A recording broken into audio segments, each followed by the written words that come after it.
नमः परमहंसास्वादित चरणकमल चिन्मकरन्दाय भक्तजनमानस निवासाय श्रीलक्ष्मी नारायणाय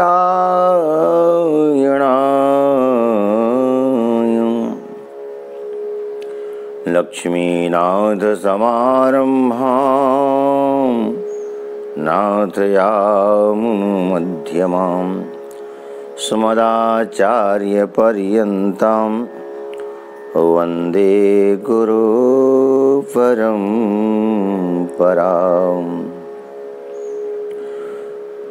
बोलिए सच्चिदानंद भगवान की जय।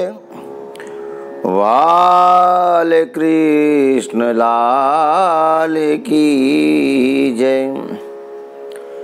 हनुमान जी महाराज की जय। सर्वेभ्यो देवेभ्यो नमः। सर्वेभ्यो ब्राह्मणेभ्यो नमः। मातृप्रीतिचरणकमलेभ्यो नमः। जय जय श्री राधे।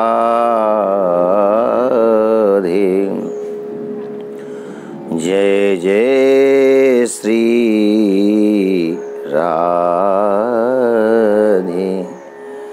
जय जय श्री राधे।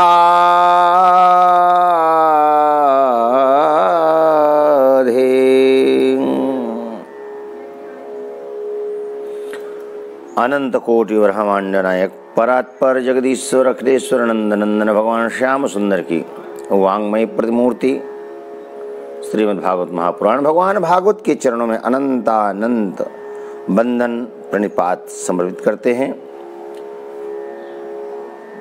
समुपस्थित मेरी मातृशक्ति और मेरे भाइयों नन्हे मुन्ने बालकों, बहे सतसंग की गंगा अरे मन चल नहा आए। जिसे तू भूल बैठा है उसी से फिर मिला लाएं।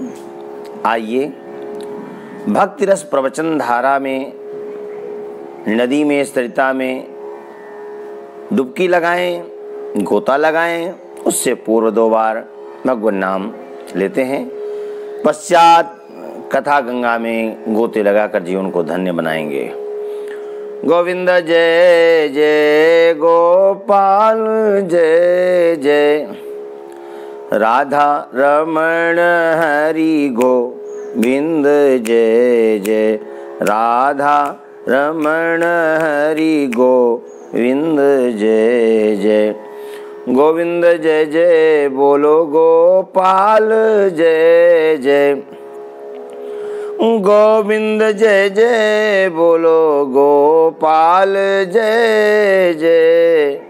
राधा रमण हरि गोविंद जय जय। राधा रमण हरि गोविंद जय जय। बोलिए बरसाने वारी की जय। यमुने महारानी की जय। धन्यास्ते कृतिना पिबन्ति सततम। श्री राम नामामृतम। श्री कृष्ण नामामृतम।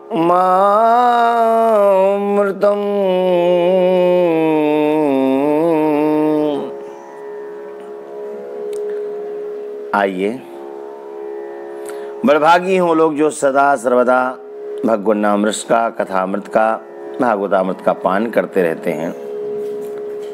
कल बीते हुए कल में आप लोग श्रवण कर रहे थे, भगवान श्रीमन नारायण ने ब्रह्मा जी को चतुश्लोकी भागवत का उपदेश किया। भगवान अंतर्धान हुए। ब्रह्मा जी जाना कि हमारे नेत्रों से प्रभु ने अपने इंद्रिय गोचर स्वरूप को हटा लिया है। अंजलि बांध करके प्रणाम किया। ब्रह्मा जी बहुत गदगद हुए और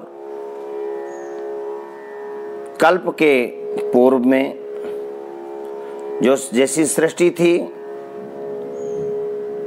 वैसी ही पुनः ब्रह्मा जी ने प्रारंभ की, सृष्टि किया। एक समय की बात है, जगत कल्याण की कामना लेकर के विधि पूर्वक यम नियमों को धारण किया ब्रह्मा जी ने। अवसर मिला तो देवर्षि नारद ने पिता ब्रह्मा की बड़ी शुश्रूषा की। ब्रह्मा जी बड़े खुश हुए और देवर्षि नारद ने जाना लोक पितामह मेरे पिता ब्रह्मा मुझ पर प्रसन्न हैं, तो वही प्रश्न किया परीक्षित जो कि तुमने मुझसे किया है। प्रश्न को सुन करके ब्रह्मा जी बड़े आह्लादित हुए और उसके पश्चात ब्रह्मा जी ने 10 लक्षणों वाला श्रीमद् भागवत महापुराण की कथा देवर्षि नारद को सुनाया, जिससे उनका समाधान हुआ।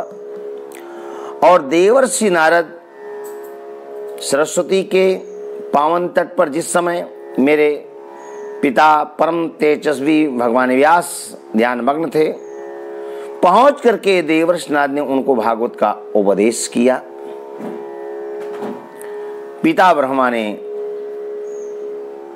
देवर्षि नारद को, देवर्षि नारद ने हमारे पूज्य पिता को, हमारे पूज्य पिता ने हमको उपदेश किया।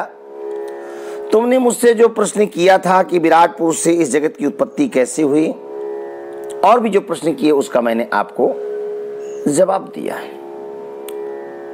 10 लक्षणों वाला श्रीमद् भागवत महापुराण का उपदेश किया था ब्रह्मा जी में।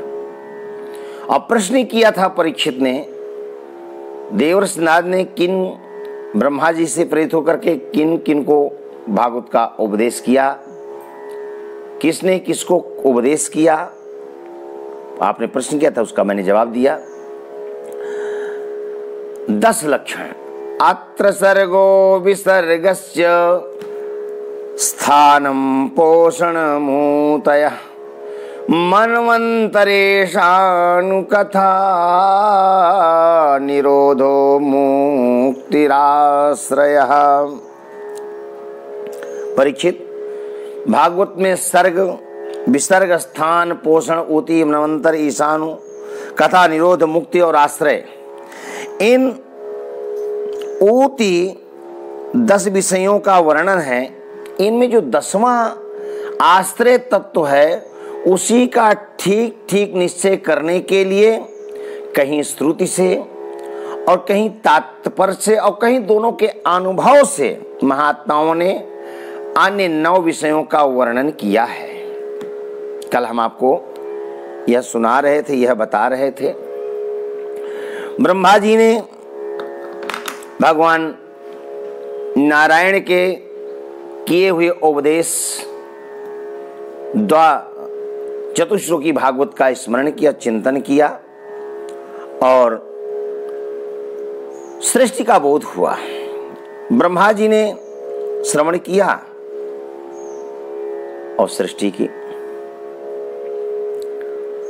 भगवान नारायण एक हैं, एक ओहम बहुश्यामा। एक से बहुत होने की इच्छा हुई तो जो अंड था जिसके अंदर प्रवेश करके प्रभु ने चेतना प्रदान की थी और फिर उसको फोड़ करके उसे प्रकट हुए थे विराट रूप भगवान श्रीमन नारायण। अपने रहने के लिए सुंदर जल का निर्माण किया, स्वच्छ जल का निर्माण किया, जिसमें हजारों वर्षों तक पड़े रहे। हाँ, भगवान नारायण नाम पड़ा इनका। आपो नारा इति प्रोक्ता, आपो वै नरसूनवः अयनम तस्य ता पूर्वम तेन नारायणः स्मृतः। भगवान का नाम नारायण पड़ा। उस अंड को प्रभु ने 3 भागों में विभक्त किया। 3 भागों में, आदिभूत, आध्यात्म और आधिदैव। सृष्टि के लिए चेष्टा कर रहे भगवान के अंदर स्थित आकाश में मनः शक्ति, इंद्रिय शक्ति और देह शक्ति, ये 3 शक्तियां उत्पन्न हुई। उनमें क्रमशः श्रोत्र, महान और असु 3 प्रकार के प्राण प्रकट हुए। जब प्राण चलने लग गया तब विराट पुरुष को खाने पीने की इच्छा हुई तो मुख प्रकट हो गया। उसमें तालु आधिभूत हुआ, जीवा अध्यात्म इंद्री हुई और वरुण देवता आधिदैव हुए और रस विषय हुआ। ठीक है। जब बोलने की इच्छा हुई तो मुख से वाक इंद्री हुई, उसके अग्नि देवता हुई और भाषण विषय हुआ। जब गंध ग्रहण करने की इच्छा हुई तब 2 नासिका छिद्र निकले, उनमें घ्राण इंद्री हुई और अश्विनी कुमार देवता हुई और गंध विषय हुआ।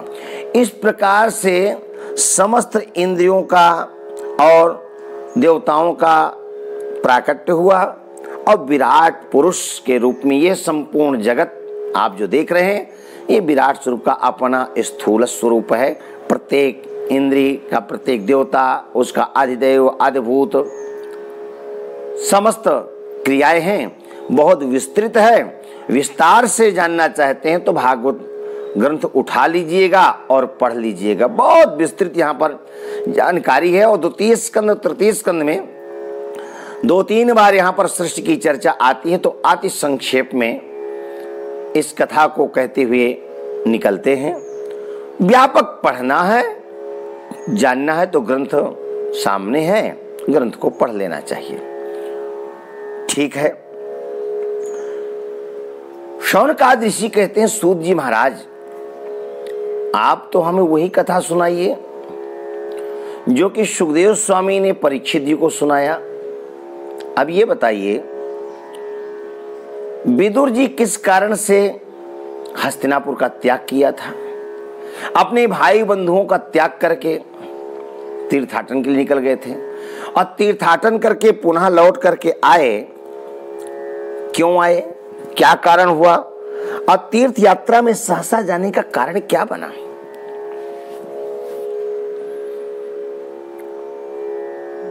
सूत मुनि कहते हैं, शौनकादि ऋषियों, ठीक इसी प्रकार सुखदेव स्वामी से परीक्षित जी ने प्रश्न किया।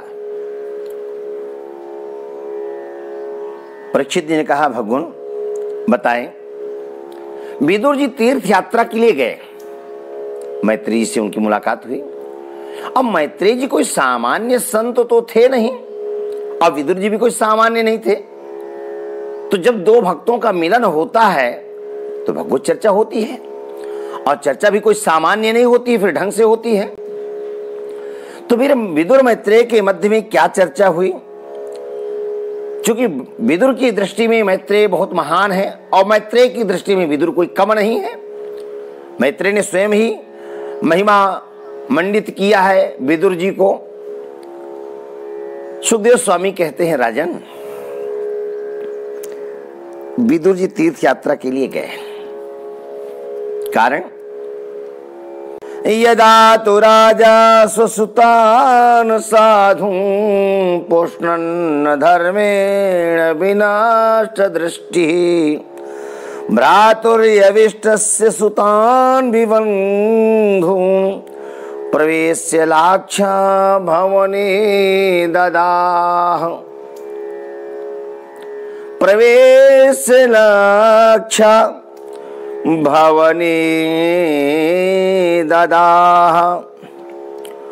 सुखदेव स्वामी कहते हैं, परीक्षित, ये उस समय की बात है जब महात्मा पांडु की मृत्यु हो गई और अंधे धृतराष्ट्र राजपद पर प्रतिष्ठित किए गए। पिता पांडु के मरने के पश्चात पांडवों की सेवा, पांडवों का लालन पालन महाराज धृतराष्ट्र ने अपने पुत्रों के साथ किया। धीरे धीरे पांडुपुत्र भी बड़े हुए, धृतराष्ट्र नंदन भी बड़े हुए। धृतराष्ट्र के 100 पुत्र,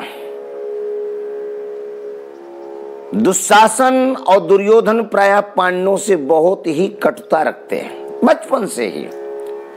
क्यों? पांडवों में बहुत ही ओजस्विता थी, तेजस्विता थी, मनस्विता थी और लोकप्रियता थी, जनप्रियता थी, जन जन के प्रिय थे, लाडले थे, दुलारे थे। तो दुष्चित्त व्यक्ति का यह नियम होता है कि जो समाज में प्रतिष्ठित होता है, जिसकी ज्यादा चर्चा होती, प्रशंसा होती है, अकारण लोग उससे चिढ़ने लगा करते हैं। कुछ लोगों की आदत होती है घुट घुट करके जीने की, और जो घुट घुट करके जीता है वो दूसरे को घुट घुट करके जीना ही पसंद करता है, वो भी मेरी तरह घुट घुट करके जिए। कुछ लोग अकारण ही ज्वेलसी रखते हैं, वो जानते हैं कि मरकर जाना है, सब मर रहे हैं, हमको भी मरना है, लेकिन फिर भी अपने से ज्यादा बुद्धिमान किसी को नहीं मानना, अपने से ज्यादा धनवान किसी को नहीं मानना, अपने से ज्यादा विचारवान किसी को नहीं मानना। ये कुछ अल्पज्ञ लोगों की सोच हुआ करती है। कुछ लोग हंसना नहीं जानते, नहीं, केवल घुट घुट करके जीना पसंद करते हैं, ज्वेलसी रखना पसंद करते हैं। परमात्मा ने उनको शायद वो प्रेम दिया ही नहीं, शायद वो दिल दिया ही नहीं, शायद वो चेहरा दिया ही नहीं जिसमें मुस्कान होती ही नहीं, स्वभाव अपना अपना। लेकिन कुछ लोग ऐसे होते हैं जो स्वयं तो मुस्कुराते हैं, समाज को भी मुस्कान देते हैं, प्रसन्नता देते हैं, आह्लाद देते हैं। वो किसी कहने नहीं जाते कि तुम हंसो, पर किसी के चेहरा को देख करके ही एक ऊर्जा मिल जाती है। हाँ, उनमें से पांडव एक हैं। ज्यादा चतुर नहीं बनना चाहिए। कई लोग तो ऐसा व्यवहार कर जाते हैं किसी विद्वान के साथ भी, ज्ञान कुछ नहीं, पर ऐसा व्यवहार कर जाएंगे कि हम आपसे कहीं ज्यादा ज्ञानी हैं। और अच्छा, ऐसा व्यक्ति सुखी नहीं होता, हमेशा दुखी होता है। पर जिसको अज्ञानी माना वो सच में वो प्रतिष्ठित था, इज्जतदार था। उसने आपकी अज्ञानता को जानते हुए मुस्कान मार करके आपके उस व्यवहार को भी एक्सेप्ट किया, स्वीकार किया। उसका औदार्य है, उसकी महानता है। वो इन विवादों में नहीं पड़ता कि तुम्हारा स्वभाव क्या है। तुम्हारा स्वभाव तुमको समर्पित है। पांडव लोग कभी किसी ज्वेलसी नहीं रखते थे, ईर्ष्या नहीं। पुत्र दुर्योधन के कहने पर महाराज धृतराष्ट्र ने पांडवों को लाक्षाभवन में भेजा। द्यूत कीड़ा के माध्यम से पांडवों के साथ में धोखा किया गया। भरी सभा में उनकी पत्नी को निर्वस्त्र करने का दुशासन ने पूरा प्रयास किया। यहां तक कि भीम को मोदकों में यानी लड्डुओं में जहर दे करके मारा गया। बहुत ही शक्तिशाली 60,000 हाथियों की शक्ति थी भीम के अंदर, कोई परास्त नहीं कर सकता था, नहीं। तो लड्डुओं में जहर दे करके मार दिया गया। लेकिन जाको राखे साइया, मार सके ना कोई। बाल बांक का नहीं हुआ। पांडव लोग दुखी हुए, मां कुंती दुखी हुई, लेकिन परमात्मा का स्मरण किया तो परमात्मा नागलोक से लेकर आए। अब पहले से कहीं हृष्ट पुष्ट बलिष्ठ होकर के भीम का पदार्पण हुआ।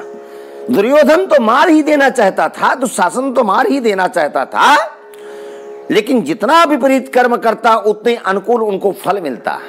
अच्छा, एक बात बताएं, जो भगवद आश्रित होते हैं परमात्मा उनका पग पग पर साथ देते हैं। लोग कुटिल लोग उनके साथ दुर्व्यवहार करना तो चाहते हैं, पर जिसके रक्षक परमात्मा उसका कोई बाल बांका कर सकता है क्या? नहीं कर सकता।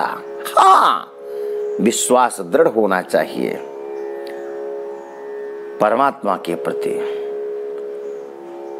आप प्रतिकार करने की मत सोचिएगा, प्रतिशोध की भावना मत रखिएगा। प्रेम, सच्चा विश्वास परमात्मा के साथ रखिएगा, परमात्मा आपको परिणाम अच्छा देगा। आज तारीख 1 अगस्त है। फेसबुक में हमने आज एक संदेश डाला है, पढ़िएगा जरूर, उसको सुनिएगा। सुनेंगे क्या, पढ़ेंगे? कोई फकीर संत अपनी मस्ती से जा रहा था। आपका विश्वास दृढ़ होगा, और मैं ऐसे कथानकों को बहुत स्थान देता हूं और चलना भी पसंद करता हूं। शायद लोग मुझे पागल समझते हों, अच्छी बात है। मुझे मूर्ख समझते हों, अच्छी बात है। मुझे शक्तिहीन मानते हों, मैं उसको भी स्वीकार करता हूं। कुछ तो मानते हैं, कमजोर मानते हैं ना, अच्छी बात है।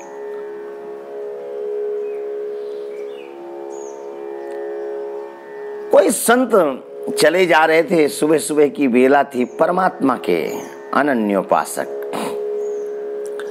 किसी हलवाई की दुकान दिखी, बढ़िया गर्मा गर्म जलेबी सिक रही थी। ठंडी के दिन थे तो हाथ सेका। अंदर इच्छा हुई कि गर्मा गर्म जलेबी मिल जाती। आहा हा हा, तो उधर पूर्ति भी हो जाती और जीभ में जो पानी आ रहा है वो भी शांति को महसूस करता। लेकिन जेब ही नहीं तो पैसा कहां से होंगे? बेचारे सोचे क्या करूं। इच्छा है अंदर से जलेबी खाने की, लेकिन कह नहीं सकते थे महात्मा, चूंकि पैसा जेब में थे नहीं, सुबह की बेला थी, दुकानदार से कहूं कैसे। महात्मा ही चल पड़े। लेकिन हलवाई भी तो मानव था, नजर ताड़ गया था बाबा की। हलवाई ने कहा, महात्मा जी आइए, क्या है, आओ। महात्मा जी को बुलाया, बढ़िया गर्मा गर्म जलेबी और थोड़ी सा दही दे दिया। महात्मा आनंदित हो गए, चकाचक पाया, आशीर्वाद दिया, चलते बना। क्या परमात्मा सुनता है जब उस पर हम अपने जीवन को केंद्रित कर देते हैं। बड़ा दयालु है, बड़ी दया करता है। कभी अनुभव कर लेना। महात्मा चला, पानी फैला हुआ था सड़क पर, मार्ग में, तो पानी को उछालता हुआ चल रहा था अपनी मस्ती पर। उसको यह भी याद नहीं था कि मेरे पीछे कोई चल रहा है। कोई नवयुगल चल रहा था जिनकी अभी भी शादी हुई थी। महात्मा जी ने ध्यान दिया नहीं। ध्यान क्यों दे, चूंकि अपनी मस्ती पर चल रहे थे, पानी को उछालते हुए चल रहे थे। जोर का पानी का उछाला तो कीचड़ सहित पानी जाकर के उसकी पत्नी पर पड़ा। कीचड़, अब तो लाल लाल हो गया उसका पति। पत्नी के वस्त्र गंदे कर दिया, गीले कर दिया। बाबा अंधा है क्या? जा करके बाबा गिरेवान को पकड़ लिया और एक थप्पड़ जोर कर दिया। शर्म नहीं आती बाबा, है? मेरी पत्नी को गंदा कर दिया तूने। महात्मा ने विचार ही नहीं किया, तो सोचा ही नहीं था, थप्पड़ दिया। तुम जानते नहीं हो मैं कितना प्रेम करता हूं उससे। किसी की जरूरत क्या कि मेरी पत्नी कोई कुछ कह दे, है? प्रेम करता हूं उससे। बाबा छोड़ रहा हूं, आज बहुत गलती किया था। बाबा मुस्कुराया, चल दिए। थप्पड़ पड़ गया तो खुश, जलेबी मिल गई तो खुश। ऐसा नहीं कि जलेबी मिलने पर खुश हुई हो और थप्पड़ मारने पर दुखी हुई हो। नहीं, प्रतिकार कुछ नहीं सोचा। नहीं, संत हैं, चाहते तो उस बालक को दंड दे सकते थे, लेकिन नहीं, संत हैं, मैं क्यों प्रतिकार करूं। ये अपनी पत्नी से प्रेम करता है, और पत्नी से प्रेम करने का जिसका मैंने अपमान एक तरह से किया, यदि मैंने जानकर नहीं किया, वो तो कुछ बोल ही नहीं। और ये मुझे मार पड़ा। लेकिन चलते बने महात्मा तो आगे गए। ये घर आया, सीढ़ियों से चढ़ने लग गया, चाबी लिया, अपने निवास में जाकर ताला खोलने की सोचते हुए चढ़ रहा था। चूंकि बरसात हो रही थी, गलियों में पानी बह रहा था, कीचड़ भी हो रहा था, तो जब ऊपर चढ़ा तो सीढ़ियों में पैर स्लिप कर गया, गिरा और गिरते गिरते गिरते गिरते खून की धारा बह चली, खून इतना निकल गया कि प्राणांत हो गया।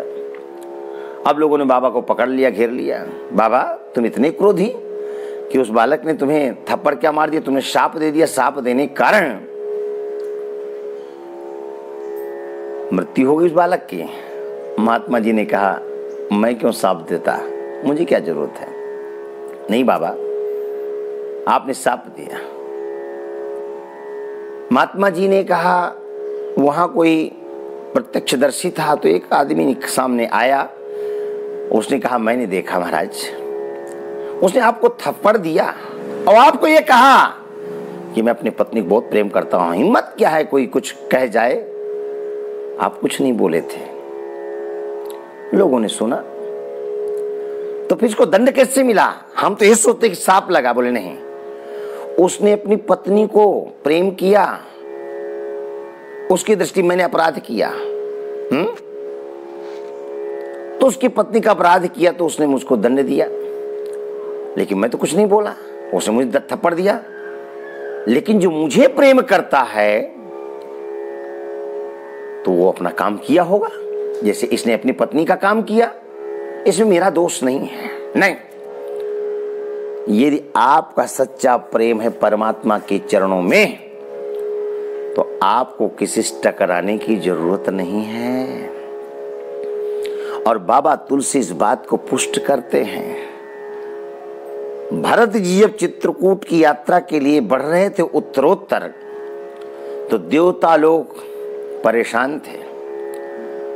अपने गुरु बृहस्पति से कहा भरत जी की यात्रा को रोकिए।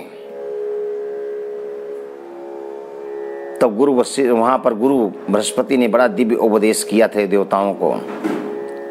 देवताओं से कहा, देवताओं भगवान अपने अपराध को तो सह लेते हैं पर अपने भक्त के अपराध को नहीं सह पाते हैं। जो अपराध भगत कर करई, जो अपराध भगत कर कराई, राम रोष पावक मह जरई, राम रोष पावक मह जरई। देवगुरु बृहस्पति ने कहा जो अपराध भगत करके, जो भक्त का अपराध करता है, भगवान के रोष रूपी अग्नि में जल करके उसको राख होना पड़ता है। भक्त को विचलित नहीं होना चाहिए। भक्त को कोई भी कार्य भगवत कार्य समझ करके करना चाहिए। पर भक्त के साथ यदि कोई चतुराई करता हो सकता है कुछ दिन भक्त का अपराध करने वाला, भक्त को दोषी बनाने वाला, भक्त को दंड देने वाला कुछ दिन सुखी हो जाए। पर भक्त जो परमात्मा पर अपनी जिंदगी को केंद्रित कर दिया है उसका कोई बाल बांका नहीं कर सकता। भक्त अम्बरीश का अपराध किया, जटाधारी दुर्वासा की दृष्टि में ये गृहस्थ है, मैं संत हूं, त्रैलोक में रक्षार्थ दौड़ना पड़ा था। भक्त की कोई पहचान नहीं है। भगवत समर्पण ईमानदारी के साथ होना चाहिए। पांडवों ने अपने जीवन को परमात्मा के चरणों में समर्पित कर रखा है। भीम को मारना चाहा दुर्योधन आदि ने, पहले से कहीं ज्यादा बलवान होकर के, शक्ति संपन्न होकर के पांडवों के समक्ष आए, अपनी मां से मिले। शत्रु पक्ष ने दांतों तले उंगली दबा लिया। एक अपराध किया पांडवों के साथ में नहीं, अनेकों अनेकों अपराध किया। यहां तक कि द्यूत कीड़ा में छल से पांडवों को जीता और 12 वर्ष का वनवास, 1 वर्ष का अज्ञातवास दिया गया। बड़े कष्ट के साथ 12 वर्षों को बिताया। 13वां वर्ष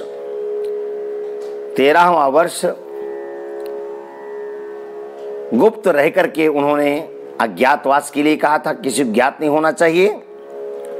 तो पांडवों ने उस वर्ष को बिता लिया और इसके पश्चात अवधि पूर्ण होने को जान करके द्वारिकाधीश प्रभु को संधि दूत बना करके हस्तिनापुर भेजा।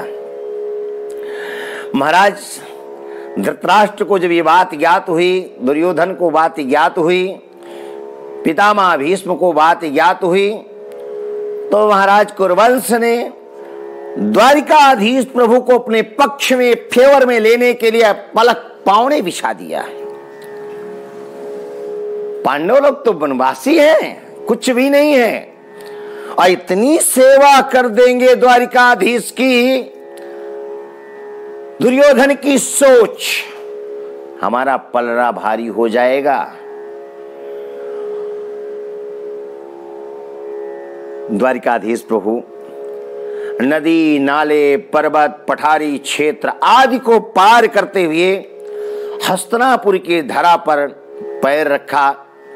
स्वागत हुआ कुरुवंश की ओर से, और जो श्रेष्ठ धनुर्धर हैं उन सब महान योद्धाओं ने, आचार्य द्रोण, कृपाचार्य, पितामह भीष्म आदि ने, सब ने बड़ा स्वागत किया। एक सुंदर सभा का आयोजन किया गया। भगवान द्वारिकाधीश प्रभु बुआ कुंती से मिले, पितामह भीष्म से मिले, द्रोणाचार्य से मिले, कृपाचार्य से मिले, धृतराष्ट्र से मिले, सब लोगों से मिले। इसके पश्चात दुर्योधन ने कहा,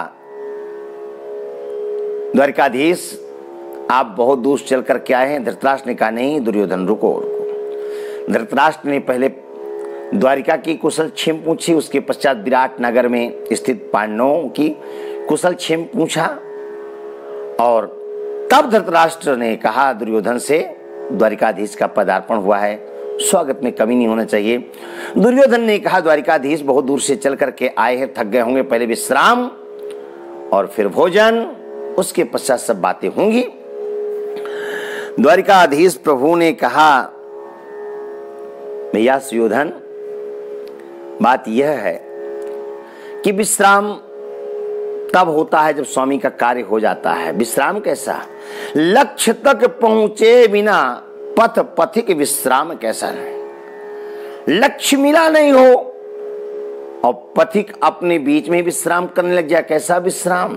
और मैं स्वामी नहीं, सेवक बनकर आया हूं, दूत बनकर आया हूं। हनुमंत लाल जी कहते हैं, राम काज कीने बिना मोहि कहां विश्राम।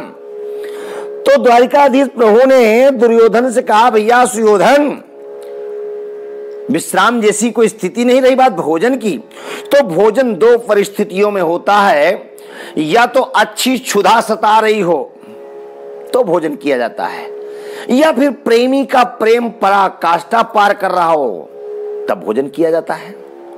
और मैं समझता हूं कि यहां पर दोनों ही बातों का अभाव है, ना मेरे अंदर क्षुधा है और ना आपके अंदर प्रेम है। और रही बात भोजन की, तो आज मेरा निमंत्रण चाचा विदुर की यहां है।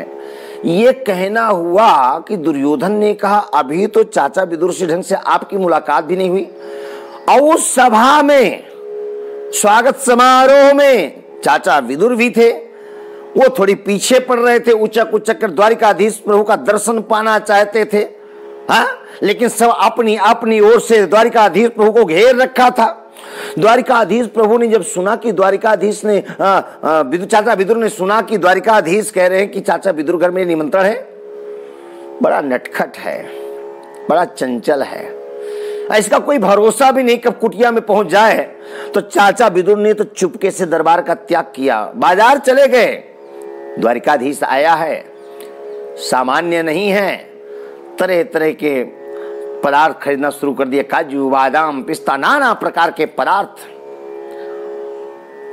दुर्योधन ने कहा, द्वारिकाधीश अभी तो चाचा विदुर से ढंग से मुलाकात भी नहीं हुई, निमंत्रण कब मिल गया?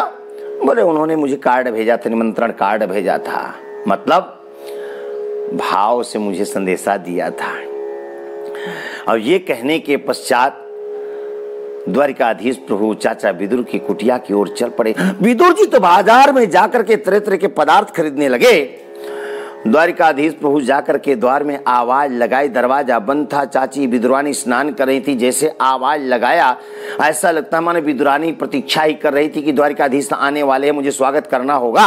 जैसे ही द्वारिकाधीश प्रभु के आवाज को सुना, वस्त्र बदलना भूल गई, जाकर दरवाजा खोला। द्वारिकाधीश प्रभु ने चाची विदुरानी को देखा, वस्त्र भी नहीं बदल सकी थी, अपने पीताम्बर को दे दिया, चाची तन बदन तो ढकी है।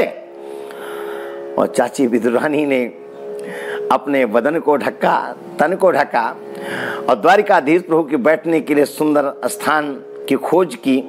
बढ़िया सुंदर पीढ़ा लिया, पीढ़ा पटा, पीढ़ा को लेकर रखा, लेकिन वो इतना भाव विह्वल थी कि पीढ़ा सीधा है कि उल्टा उल्टा ही रख के चली गई। द्वारिकाधीश प्रभु उसी में बैठ गए। अब तो द्वारिकाधीश कृपा की वृष्टि करने के लिए गए थे चाची विदुरानी के यहाँ। चाची विदुरानी ने 12 वर्षों तक केले की सेवा की थी। केले का पौधा लगाकर केला की सेवा करो, कृष्ण दर्शन होगा। चाची विदुरानी ने सामान्य सेवा नहीं की ठाकुर के। कहते हैं 12 वर्ष तक केले का पौधा लगाकर सेवा की जाए, संत जनों का अनुभव है। संत जन कहते हैं कि यदि केले का पौधा लगाकर केले की सेवा किया तो द्वारिकाधीश का अवश्य वे पदार्पण होता है। घर में तुलसी की सेवा की जाए, भगवान की पटरानी समझ करके, वृक्ष पौधा नहीं, जंगली बूटी समझ करके नहीं, परमात्मा की प्रिया समझ करके सेवा की जाए। 8 वर्षों तक तुलसी की सेवा, 12 वर्षों तक केले की सेवा, परमात्मा का पदार्पण होता है। चाची विदुरानी ने सेवा की थी। चाची विदुरानी अभी कुछ कहते उससे पहले द्वारिकाधीश प्रभु ने अपने पेट में हाथ घुमाते हुए कहा, चाची भूख लग रही है, बड़ी जोर की भूख लग रही है, कुछ खिलाओगी पिलाओगी नहीं? अरे कान्हा रुको, अभी लेकर आती हूं। ऐसी भक्ति करो कि परमात्मा को बाध्य होना पड़े आपके द्वार पर आकर ये कहने के लिए, चाची, चाचा, मेरी माँ, अरे मेरे पिता, कुछ खिलाओ। न माता न पिता तस्य न भ्राता न सुतादयः नात्मीयो न च परश्चापि न देहो जन्म एवचा। इसका जन्म ही नहीं होता, जो अजन्मा है वो जन्म लेता है। आप जैसे भक्तों के लिए, हम जैसे भक्तों के लिए।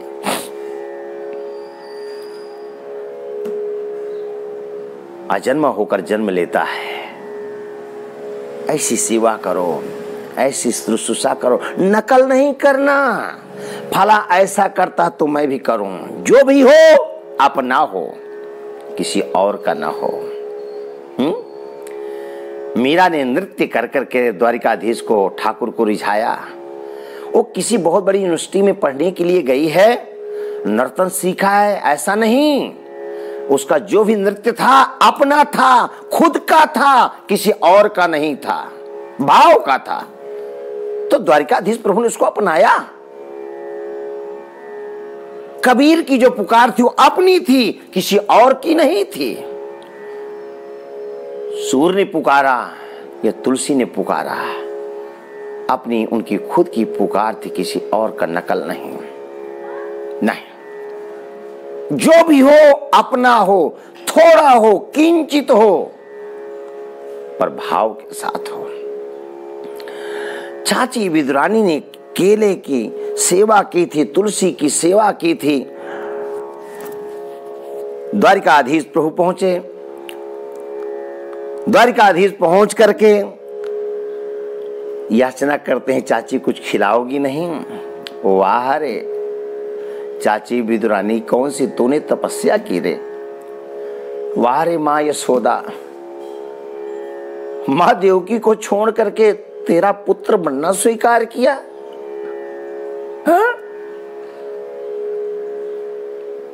एक बार विचार करना, कथा श्रवणी ही नहीं होती है, अनुकरणी होती है, धारणी होती है।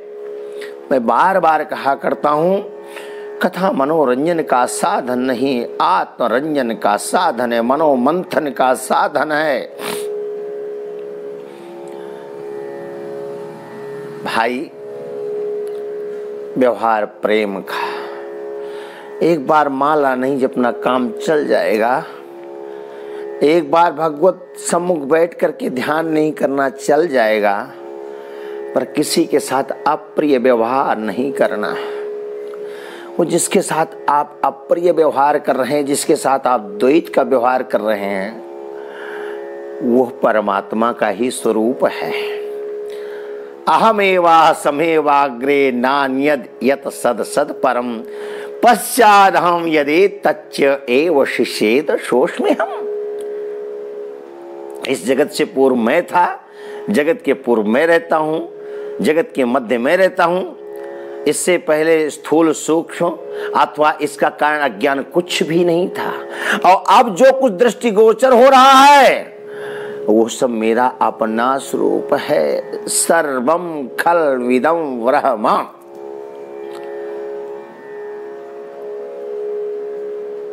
भाव, चतुर नहीं बनना, चतुर से भगवान दूर जाते हैं। मूर्ख बनना, अपने को अज्ञानी मानना। दुर्योधन चतुर मानता था, मैं खिला करके 56 भोग 3600 व्यंजन खिला करके द्वारिकाधीश को अपने पक्ष में ले लूंगा। भरी सभा में अपमान कर दिया द्वारिकाधीश प्रभु ने। लेकिन विदुर लोक दृष्टि में दासी पुत्र हैं, ढंग से आगे भी नहीं आ सके थे, उछल उछल करके दर्शन कर रहे थे। और प्रभु ने कहा, मेरा चाचा विदुर के घर निमंत्रण है। जिसने भी ढंग से देखा भी नहीं उसके लिए कहते हैं निमंत्रण है। आज जो पलक पावने बिछा रहा है, कहते हैं मेरे अंदर भूख ही नहीं। क्यों? परमात्मा सर्वज्ञ है, सर्वांतर्यामी है, और सबके हृदय में विराजते हैं, सबके हृदय की जानते हैं। भाई मेरे, चतुर बनना छोड़ दो। हम दाएं बाएं तो देखते हैं पर ऊपर नहीं देखते हैं। मैं बार बार इस बात को कहा करता हूं, अपने को ज्यादा चतुर मत बनाओ। जब भी मारा गया है दुनिया में चतुर ही मारा गया है।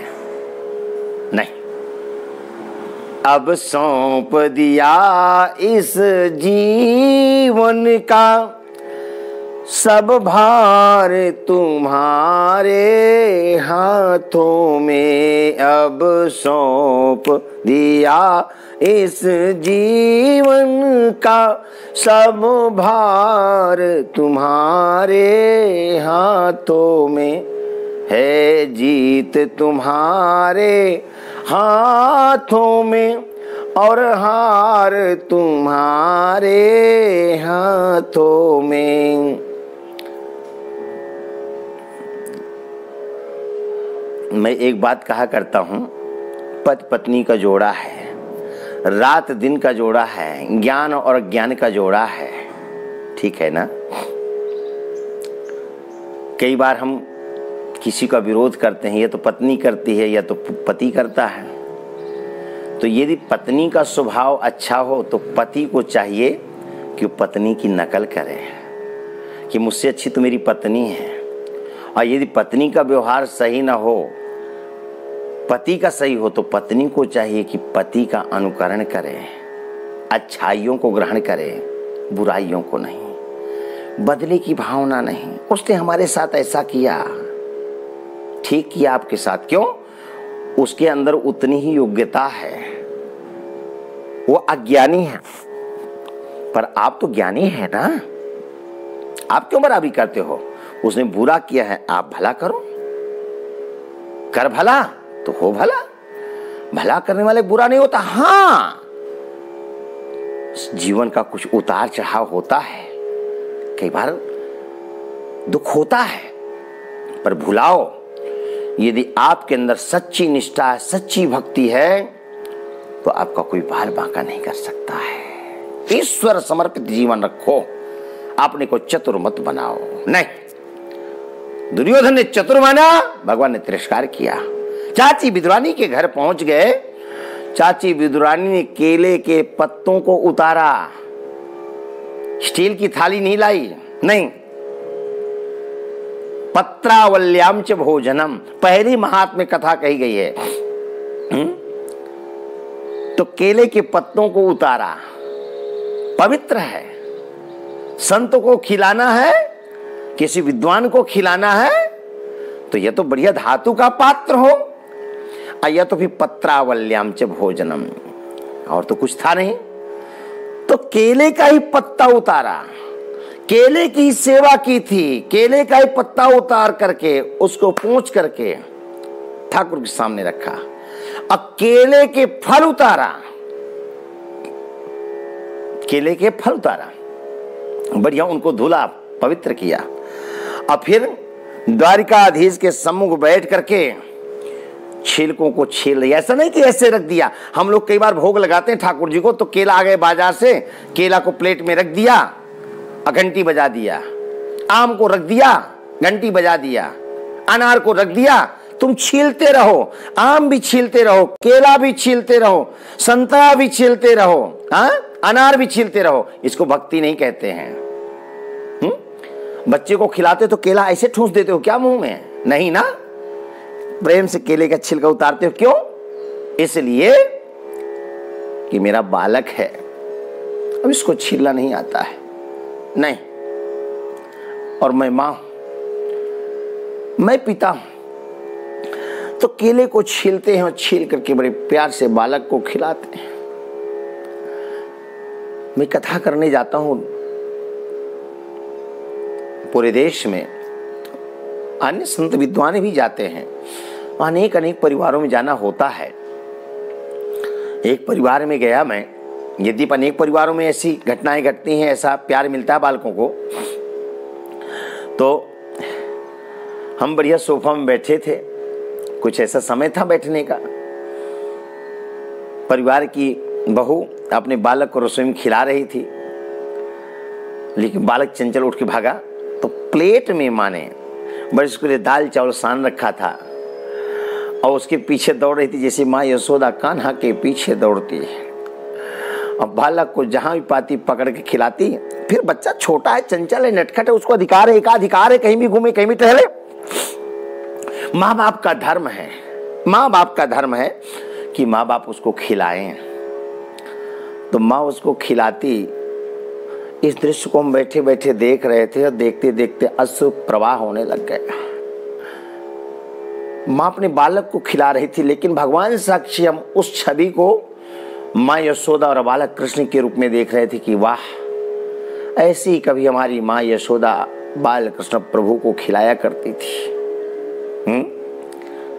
सच कहता हूं, हमारा बेटा 18 वर्ष का हो गया है 15 अप्रैल से।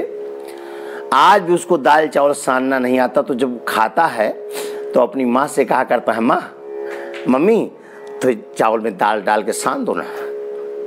हमको अटपटा लगा करता है, लेकिन उसकी माँ आज भी शांति है, चावल में दाल को डाल करके तब हमारा बेटा खाता है।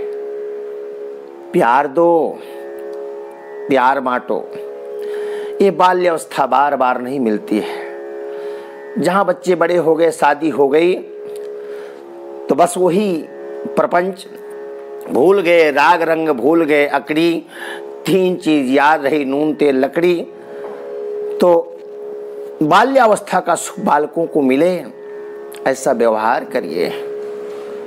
मैंने अपनी आंखों से ये भी देखा है कि माँ को गृह कार्य करने के लिए समय नहीं, वो बाजार में दौड़ रही है, और छोटी सी 4 वर्ष से 5 वर्ष की बालिका घर में पोंछा लगा रही है, और 8 वर्ष का बालक रोटी बना रहा है। मैंने ऐसी माताओं को भी देखा है, निकट से, बहुत निकट से देखा है। तो क्या ऐसी माताएं फिर सेवा पाती हैं? नहीं। बाल्यावस्था बालक आज नहीं। माँ यशोदा ने खिलाया था अपने हाथ से, तो माँ यशोदा को प्यार लुटा दिया कान्हा ने। मक्खन देखते तो मूर्छा आ जाती गोपाल को, गोविंद को।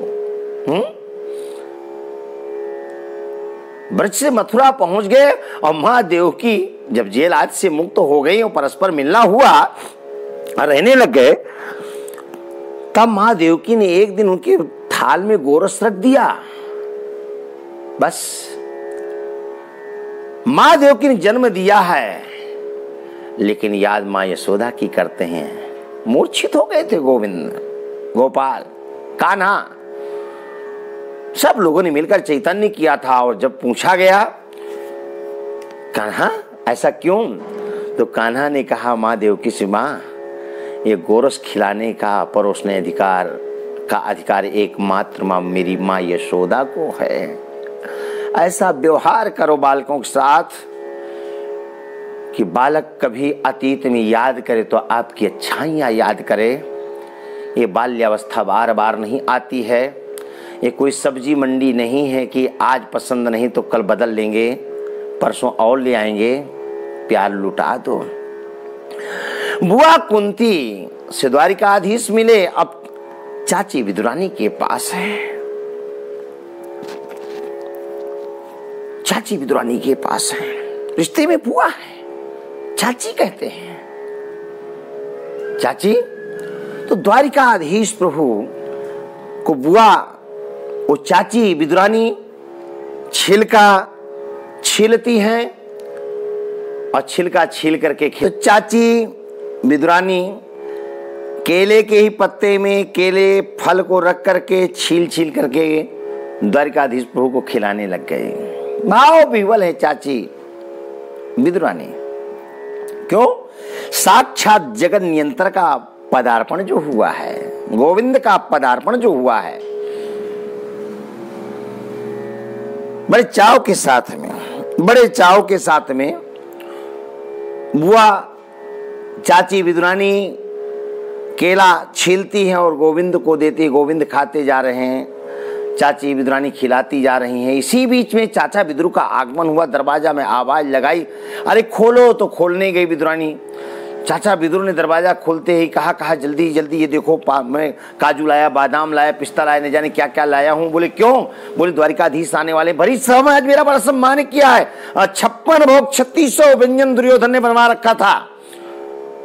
और द्वारिकाधीश से दुर्योधन ने कहा पहले आप दूर से चल कर आए, पहले विश्राम करिए और फिर भोजन करिए। तो भरी सभा में कहा विश्राम क्यों करूं, अब भोजन की बात जहां तक है तो चाचा विदुर के घर में आज मेरा निमंत्रण है, जल्दी तैयारी करो, न जाने कब आ जाए वो। चाची विदुरानी कहा आ जाए कि वो अंदर खा रहा है। और दौड़ करके देखा तो भगवान द्वारिकाधीश विराजमान थे, पलके बिछा दिया गोविंद के सेवा में, दर्शन में। अब चाची विदुरानी पुनः अपने उसी कार्य में लग गई, केला छीले और खिलाए। गोविंद केला को खा रहे थे। चाचा विदुर सोचे में तरह तरह के पदार्थ लाया और ये केला खा रहे हैं, लेकिन देखा तो विदुर जी ने देखा क्या कि विदुरानी केला छील तो रही है, गूदा तो जमीन फेंकती जा रही, छिलका गोविंद को खिलाती जा रही है। विदुर जी ने गोविंद से कहा गोविंद क्या खा रहे हो? बोले चाचा आज तो केला खा रहा हूं, चाची बहुत प्रेम से खिला रही है, बड़ा स्वाद है, बड़ा आनंद मिल रहा है, बड़ा सुख मिल रहा है। चाचा विदुर ने कहा गोविंद एक बार देखो खा क्या रहे हो? बोले चाचा केला खा रहा हूं, केला आपके घर में पेड़ा केला का पौधा लगा है ना? अब इतने पर विश्वास नहीं। विदुर ने कहा गोविंद एक बार देखो खा क्या रहे हो? गोविंद ने हाथ जैसे रोका तो देखा केला का छिलका, जमीन में देखे तो केला का गूदा पड़ा है, छिलका जो खाने योग्य नहीं उसको खा रहे हैं, जो खाने योग्य उसको जमीन फेंका जा रहा है। गोविंद ने कहा चाचा ये तो छिलका, विदुर जी ने कहा यही तो मैंने कहा। चाची विदुरानी को डांटते हुए कहा तुमने भांग खा ली है? क्या पी लिया है? क्या खा लिया है? खाना चाहिए, खिलाना चाहिए, केला आपको खिलाना चाहिए और खिला क्या रही हो? छिलका खिला रही हो? काजू लाया, बादाम लाया, पिस्ता लाया, इसको थाल में सजाओ, गोविंद को खिलाओ। और जल्दी जल्दी स्वयं तैयारी करके विदुरानी थोड़ी भाव विह्वल है तो चाचा विदुर अपने हाथ से खिलाने लग गए, जो काजू बादाम पिस्ता लेकर आए थे। 1 गिलास लिया गोविंद ने, 2 गिलास लिया, तीसरे गिलास पर चाचा विदुर के हाथ को पकड़ लिया। चाचा विदुर ने कहा कान्हा नहीं खाओगे? मुझे खिलाना नहीं आता? हाँ नहीं चाचा सुनो ना, चाचा बुरा नहीं मानना। आप बड़े भाव के साथ बढ़िया बढ़िया पदार्थ लेकर के आए हैं, काजू बादाम पिस्ता सब कुछ ले आए ना। लेकिन चाचा एक बात कहूं, बुरा तो नहीं मानेंगे? कहो चाचा। माना कि चाची विदुरानी ने केला न खिलाकर केला के छिलकों को खिलाया, पर केले के छिलकों में जो स्वाद था इन मेवा मिष्ठान्नों में नहीं। चाचा विदुर दांतों तले उंगली दबा करके रह गए। द्वारिकाधीश ने कहा चाचा सच कहता हूं। विदुर जी ने कहा क्यों? द्वारिकाधीश ने कहा चाचा इन आपके पदार्थों में औपचारिकता है, शिष्टाचार है। शिष्टाचार में चाचा प्रेम नहीं होता, प्रेम का अभाव होता है। अब प्रेम में शिष्टाचार का अभाव होता है, फूल जाना होता है, भक्त भाव विह्वल होता है। चाची विदुरानी मानते हैं कि लोग का व्यवहार में हो सकता है उनको शिष्टाचार का बोध ना हो, या शिष्टाचार जानते हुए भी भाव विह्वल अवस्था को प्राप्त है, भूल गई हूं। माना कि उन्होंने केला के छिलकों को खिलाया, पर जो केला के छिलकों में स्वाद था वह आपके इन पदार्थों में नहीं। सबसे ऊंची प्रेम सगाई, सबसे ऊंची प्रेम सगाई, सबसे ऊंची प्रेम सगाई, दुर्योधन की मेवा त्यागी, दुर्योधन की मेवा त्यागी, साग में दूर घर खाई, सबसे ऊंची प्रेम सगाई, सबसे ऊंची प्रेम सगाई। प्रेम चाहिए हृदय का। चाची विदुरानी के यहाँ केले के छिलकों को पा करके बड़प्पन प्रदान किया। उस दिन चाचा विदुर की झोपड़ी में ही द्वारिकाधीश प्रभु ने विश्राम किया। पितामह भीष्म, आचार्य द्रोण, कृपाचार्य आदि सब वहीं पर मिलने के लिए आए। जिस विदुर की झोपड़ी में कोई जाता नहीं था, सर्वसामान्य, आज गणमान्य लोगों को द्वारिकाधीश प्रभु ने झुका दिया। मेरे भक्त की झोपड़ी है, और जहां भगवंत जाता है वहां दुनिया को झुकना ही पड़ता है। चाचा विदुर के चरणों में अच्छों को झुका दिया। अगले दिन सभा का आयोजन होता है।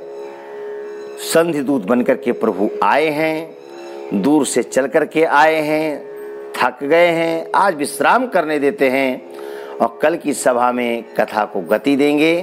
गोविंद जय जय गोपाल।